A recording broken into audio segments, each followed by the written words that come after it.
Spot live തുടരുന്നു. Hema committee റിപ്പോർട്ടിൽ സർക്കാരിന് ഹൈക്കോടതിയുടെ രൂക്ഷ വിമർശനം. ഹേമ കമ്മിറ്റി റിപ്പോർട്ടിൽ മേൽ നടപടി എന്ത് സ്വീകരിച്ചുവെന്ന് ഹൈക്കോടതി ചോദിച്ചു. നടപടി സ്വീകരിക്കാൻ വൈകിയത് എന്തുകൊണ്ടാണ്? കാലതാമസം എന്തുകൊണ്ടുണ്ടായി? 4 വർഷം എന്തുകൊണ്ടെടുത്തു? കമ്മിറ്റി റിപ്പോർട്ട് പൂർണ്ണരൂപം പ്രത്യേക അന്വേഷണ സംഘത്തിന് കൈമാറാൻ ഹൈക്കോടതി നിർദ്ദേശം നൽകിയിട്ടുണ്ട്. ക്രൈം മാത്രം പ്രത്യേക അന്വേഷണ സംഘം അന്വേഷിച്ചാൽ മതിയെന്നും കോടതി വ്യക്തമാക്കി. ആജ്ഞ രവീന്ദ്രൻ ചേരുന്നു കൊച്ചിയിൽ നിന്ന് വിശദാംശങ്ങളുമായി. ആജ്ഞ, ഈ റിപ്പോർട്ടിന്റെ പൂർണ്ണരൂപം ഹൈക്കോടതിയിൽ സമർപ്പിക്കാൻ നിർദ്ദേശം നൽകിയ ദിവസമാണിത്. ഈ റിപ്പോർട്ട് ഹൈക്കോടതിയിൽ സമർപ്പിച്ചിരുന്നോ? എന്തൊക്കെ കാര്യങ്ങളാണ്? കാരണം രൂക്ഷ വിമർശനം സർക്കാരിന് മേലുണ്ടായി. എന്ത് വിശദീകരണമാണ് ഈ വിഷയത്തിൽ സർക്കാർ ഹൈക്കോടതിക്ക് മുൻപാകെ നൽകിയത്? ആജ്ഞ.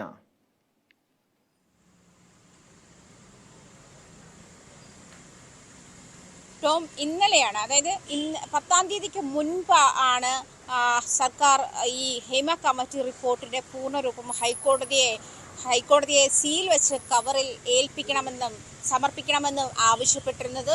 അതനുസരിച്ചിട്ടാണ് ഇന്ന് സ്പെഷ്യൽ ബെഞ്ചിന്റെ ആദ്യ സിറ്റിംഗിന് മുൻപ് തന്നെ അഡ്വക്കേറ്റ് ജനറൽ ഈ ഹേമ കമ്മിറ്റി റിപ്പോർട്ട് പൂർണ്ണരൂപം ഈ ഡിവിഷൻ ബെഞ്ചിന് കൈമാറുന്ന സാഹചര്യമുണ്ടായി. മാത്രമല്ല, ഇന്ന് 6 ഹർജികൾ പരിഗണിച്ചതിൽ പ്രധാനപ്പെട്ട ഹർജി ഈ ഹേമ കമ്മിറ്റി റിപ്പോർട്ടുമായി ബന്ധപ്പെട്ട് അതിൽ മൊഴി നൽകിയിട്ടുള്ള പ്രതികൾക്കെതിരെ അന്വേഷണം വേണമെന്ന് ആവശ്യപ്പെട്ടുകൊണ്ടുള്ള പൊതു താൽപര്യ ഹർജിയാണ്.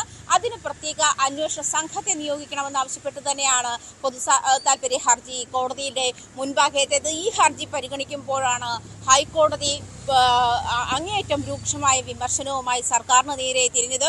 അങ്ങേയറ്റം രൂക്ഷമായ വിമർശനം എന്ന് പറഞ്ഞാൽ എന്താണ് ഈ 4.5 വർഷത്തിനുള്ളിൽ സർക്കാർ ഈ റിപ്പോർട്ടിന്മേൽ ചെയ്തിട്ടുള്ളത് എന്നൊരു സാഹചര്യം കൂടി. കാരണം 59ഓളം കേസുകൾ, അതും ലൈംഗിക അതിക്രമ കേസുകൾ, ക്രിമിനൽ പശ്ചാത്തലമുള്ള കേസുകൾ, ഈ കേസുകളിലൊക്കെ സർക്കാർ എന്ത് നടപടിയെടുത്തതിനോ എടുക്കാതിരുന്നതിനോ ഉള്ള കാരണം എന്തായാലും സർക്കാർ കോടതിയെ ബോധിപ്പിക്കേണ്ട സാഹചര്യമുണ്ട് എന്നും ഹൈക്കോടതി ചൂണ്ടിക്കാട്ടിയിട്ടുണ്ട്.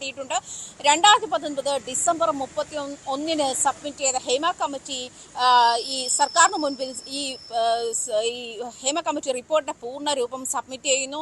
അതിനുശേഷമുള്ള 4.5 വർഷക്കാലം എടുത്തു അതിനകത്തെ എന്തെങ്കിലും നടപടികൾ ഉണ്ടാകാൻ. അതെന്താണ് ഇത്ര കാലതാമസം ഉണ്ടായത് എന്നൊരു സാഹചര്യം കൂടി. പക്ഷേ ഈ ഹർജി പരിഗണിക്കുമ്പോൾ തന്നെ SRTക്ക് ഈ ഹർജി പരിഗണിക്കുന്ന കാലഘട്ടത്തിൽ അന്വേഷണത്തിന്റെ ചുമതല മുഴുവൻ SIT ഏൽപ്പിച്ചുകൊണ്ടും ഹേമ കമ്മിറ്റി റിപ്പോർട്ടിന്റെ പൂർണ്ണരൂപം, അതായത് പേജുകൾ നീക്കം ചെയ്യാതെയുള്ള സമ്പൂർണ്ണ റിപ്പോർട്ട് ഈ SITക്ക് കൈമാറണം എന്നും സർക്കാരിനോട് കോടതി ആവശ്യപ്പെട്ടിട്ടുണ്ട്. SIT തന്നെ ഈ കേസ് ഇതിന്മേലുള്ള പരാതികളെ പറ്റി അന്വേഷിക്കും. ഇന്ന് ഹൈക്കോടതി ചോദിച്ച ചോദ്യം കഴിഞ്ഞ കുറച്ച് ദിവസങ്ങളായി പൊതുസമൂഹം ചോദിക്കുന്നുണ്ട്. കാരണം കഴിഞ്ഞ 4 വർഷം ഈ റിപ്പോർട്ടിന്മേൽ എന്ത് നടപടി സ്വീകരിച്ചു?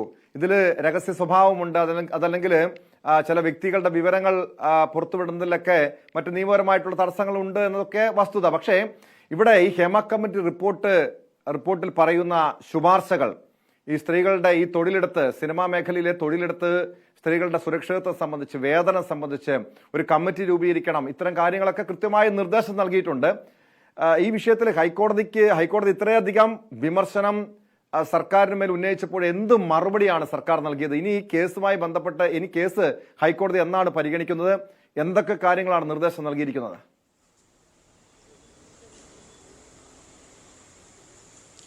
ഈ ഒക്ടോബർ 3-ാം തീയതിയാണ് വീണ്ടും കേസ് പരിഗണിക്കുക. ആ ദിവസത്തിൽ സർക്കാർ ഇതിന് കൃത്യമായ മറുപടി നൽകണം.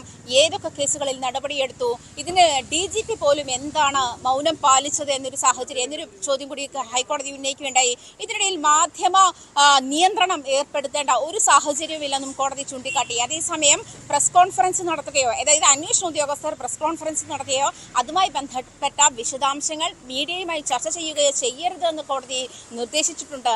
എന്നിരുന്നാൽ പോലും ഭരണപരമായിട്ടുള്ള എല്ലാ കാര്യങ്ങളിലും മീഡിയ അതിൻ്റെതായ ജനാധിപത്യ മര്യാദ പാലിക്കാറുണ്ടെന്നും രഹസ്യ സ്വഭാവമുള്ള കേസുകൾ രഹസ്യമായി വെക്കാൻ മീഡിയയ്ക്ക് കൃത്യമായി അറിയാതെ അവരെ ആരും പഠിപ്പിക്കേണ്ട സാഹചര്യമില്ല. രവീന്ദ്രനാണ് വിവരങ്ങൾ നൽകിയത്. ഹേമ കമ്മിറ്റി റിപ്പോർട്ടിലാണ് സർക്കാരിന് മേൽ ഹൈക്കോടതി രൂക്ഷ വിമർശനം ഉന്നയിച്ചത്. ഹേമ കമ്മിറ്റി റിപ്പോർട്ടിൽ എന്ത് നടപടി സ്വീകരിച്ചു എന്നാണ് ഹൈക്കോടതി ചോദിച്ചത്. സ്പോട്ട് ലൈവ് ഇനി പരിശോധിക്കുന്നത് മറ്റൊരു വിഷയമാണ്.